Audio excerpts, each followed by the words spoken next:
Welcome everyone, my name is Brendan Snyder. Thank you for joining me. Today we're going to do an unboxing for Pearl Jam's latest album that just came out on March 27th. At the time when I did my review of it, which you can check out on my channel if you're interested, it goes into much more detail than I'm going to do here. I didn't have a physical copy of it at that time. Now I've got the physical copy, so I want to go ahead and do an unboxing for you.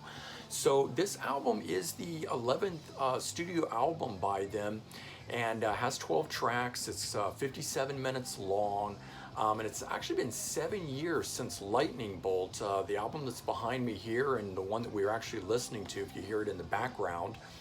And this one was produced by Josh Evans, not Brendan O'Brien, who typically does their albums, at least the last two, and of course their debut.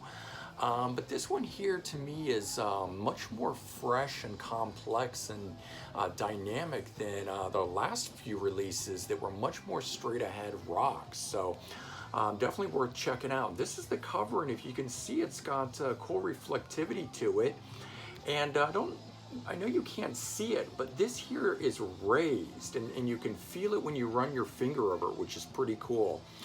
There's the spine of it and the back side. And if we open the whole thing up, you get the full picture of this, which is really cool. They don't do this very often, but there's the full picture for the album cover that you sometimes see. When we open this up, the inside is the silver here, and you can see it starts with the heartbeat thing that turns into the Gigaton, and then we've got the names of the band members and your track listing. There's no track listing on the back side of this, so it's on the inside here. And then there's of course lyrics and stuff, but some really great photos and things, and the way that they put this book together I think is done really well. It's on really nice, solid, almost cardstock like paper. It's not reflective or anything, which I like. It's got a cool matte finish to it. They've been doing these sort of book styles for a while now in their last few releases. And I definitely like the fact that they do something a little bit more for the CD release than, of course, the standard jewel case and whatnot. That's a really great shot of them jamming out there. I love that one. Keeps going here. We got lyrics with more cool art and things that go along with this. And that's another one there, continuing on with the album cover art. And then there we go. Another one here, and then this is the back side of it there. And the CD is in this part of it here, and it just slides out. A little hard to see there, but what I like is it's done up more like a record and says side A on it and everything. And the back side again, and there you go. And so for me, this album I think has a little bit of something for everyone on it.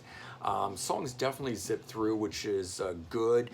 But in terms of the track listing and the running order on it, one of the tracks feels out of place to me. Track number 10, the song that's called Comes Then Goes, and it sounds more like an Eddie Vedder solo song, and it's number 10 out of the 12 tracks, and I think it would have flowed better if they had moved that one to the end, maybe the very last song on the album. But outside of that, I really like the album. I've been listening to it now for a few weeks. The standout tracks for me, track number 4, Quick Escape. I really like that one. I think it's a sonically cool song with a really cool driving bass in it and guitar that's reminiscent of like something from U2. The track number 6, 7 O'Clock, I also really like. It's a cool rocker with some folk qualities to it, much like a Bruce Springsteen style song. And then track number 7 called Never Destination, which is just a really great straight up rocker with some classic rock influences to it. And so for me, bottom line, I think there's a lot to love on this album. And as I said, I've been listening to it for a few weeks, and it's really held my attention this whole time. And I think it's probably their most interesting album since the late 90s in terms of experimentation and whatnot. So there you go, new Pearl Jam unboxing and a little bit of a review. And if you want the full review, do check it out on my channel. I did a full one a while back, but there you go. And I hope you enjoyed this. And if you did, please remember to comment, like, and subscribe. Let me know your thoughts. And I hope everyone has a great day. Take care.